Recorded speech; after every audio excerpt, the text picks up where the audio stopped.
بسم اللہ الرحمن الرحیم۔ قربانی کے حوالے سے ایک اہم مسئلہ جو تقریباً ہر سال بتایا جاتا ہے، اور مساجد سے بھی اس مسئلے کی بہت تاکید ہوتی ہے کہ ذو الحجہ کا چاند نظر آنے کے بعد جسم کے زائد بال کاٹنا یا سر کے جو ہے بال کاٹنا یا ناخن وغیرہ کاٹنا جائز نہیں ہے۔ تو اس میں اتنی وضاحت ہے کہ بعض جگہ اس مسئلے میں بہت شدت اختیار کی جاتی ہے،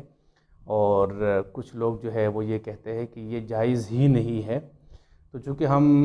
فروعات میں فقہ حنفی کے جو ہے پیروی کرتے ہیں، ان کو فالو کرتے ہیں، امام ابو حنیفہ رحمہ اللہ کو، تو ان کے ہاں اس میں اس قدر شدت نہیں ہے، بلکہ فقہ حنفی میں اس کے جو ہے کاٹنے پر ذو الحجہ کا چاند نظر آنے کے بعد کراہتی تنزیہی ہے، یعنی مکروہ ہونے کا جو بالکل آخری درجہ ہے، بہت کم درجہ ہے، وہ ہے۔ ایسا نہیں ہے کہ اگر کسی نے بال کاٹ لیے ذو الحجہ کا چاند نظر آنے کے بعد وہ گناہگار ہو گیا۔ بس اوقات یہ بھی ہوتا ہے کہ معلوم نہیں پڑتا ہے کہ ذو الحجہ کا چاند نظر آ گیا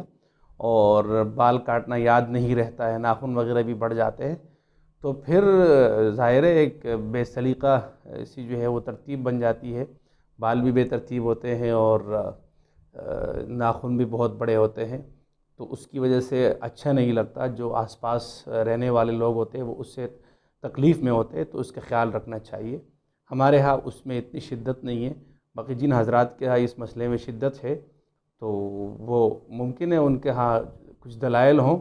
تو ہمارے ہاں اس کی کوئی صحیح دلیل نہیں ہے، بلکہ حضرت ام سلمہ رضی اللہ عنہا کی ایک حدیث ہے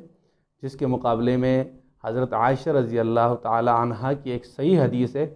اور اس صحیح حدیث میں ہے کہ رسول اللہ صلی اللہ علیہ وسلم ذو الحجہ کا چاند نظر آنے کے بعد یا جو لوگ احرام میں چلے جاتے ہیں تو اس دوران آپ نے وہ تمام کام کیے جو آپ ذو الحجہ سے پہلے کیا کرتے تھے۔